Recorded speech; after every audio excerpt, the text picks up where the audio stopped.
He walked into that courtroom an innocent man. He walked out with 25 years. One witness put him there. The evidence seemed airtight. The jury deliberated for less than 3 hours. But one man in that room knew the truth and chose silence. This is not a story about a crime. This is a story about what happens when the system designed to protect you before the trial even begins. Harlow Creek, Ohio, population 12,000, one recorded murder in 30 years.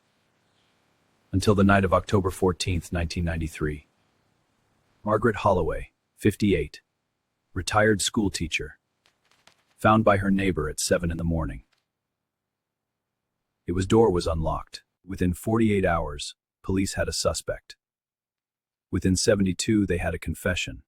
Except Daniel never confessed. Detective Ray Warren had a theory on day one. In 22 years on the force, his theories had never been wrong. Certainty, it turns out, is not the same as truth. His neighbor, Ernest Briggs, said he saw Daniel leaving Margaret's house at precisely 11:47 p.m. He was very precise about the time. Suspiciously precise. Ernest Briggs took the stand for 40 minutes. He was composed, he was certain, he looked the jury in the eye. Every single thing he said was a lie. The defense attorney found a problem with the timeline on the second day of trial. The anomaly was entered to lay the record and ignored. 25 years.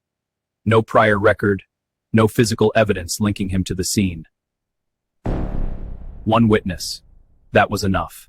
Daniel wrote to his family every week for the first 3 years. After that, the letters stopped. Not because he gave up, because he ran out of ways to say, "I didn't do this." Ernest Briggs never moved, never changed his story, never showed any public sign of guilt.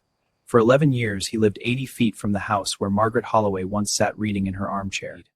In 2004, a paralegal at the Ohio Innocence Project pulled Daniel's file during a routine review. She almost put it back. Then she noticed the timeline, the same 23-minute gap. Ernest's phone records placed him 3 miles away at 11:31 p.m. His testimony placed him at his window at 11:47. When investigators presented the phone records and the gas station footage, Ernest Briggs simply for Woody's separance. Then he asked for a lawyer. The motion was filed on November 2nd, 2005. Daniel was informed by letter. He read it 3 times before he believed it was real. Sandra Reeves, the original defense attorney, reviewed the new file in a single sitting. She later said, "The tape was always there, we just didn't know to look for it. That is something I will carry for the rest of my career." When investigators presented the phone records and the gas station footage, Ernest said nothing for 47 seconds. The transcript reads simply, "Witness became unresponsive." Then he asked for a lawyer. The motion was filed on November 2nd, 2005.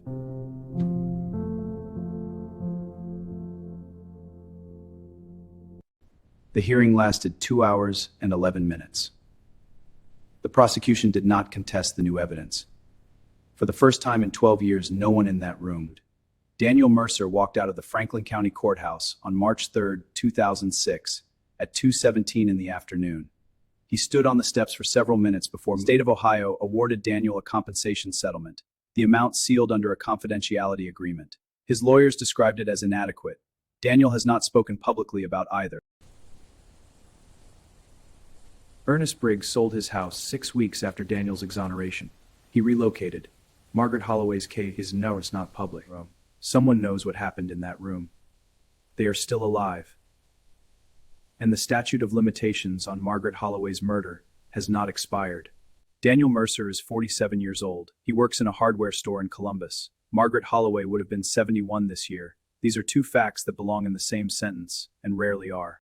There are currently 2,551 people in the United States serving sentences for crimes they did not commit, according to the National Registry of Exonerations. That is the number we know about. The others are still waiting for someone to pull their file.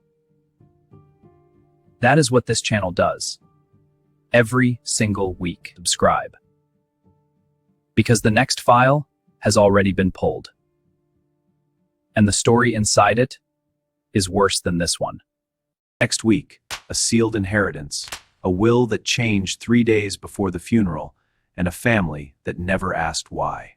Next Wednesday.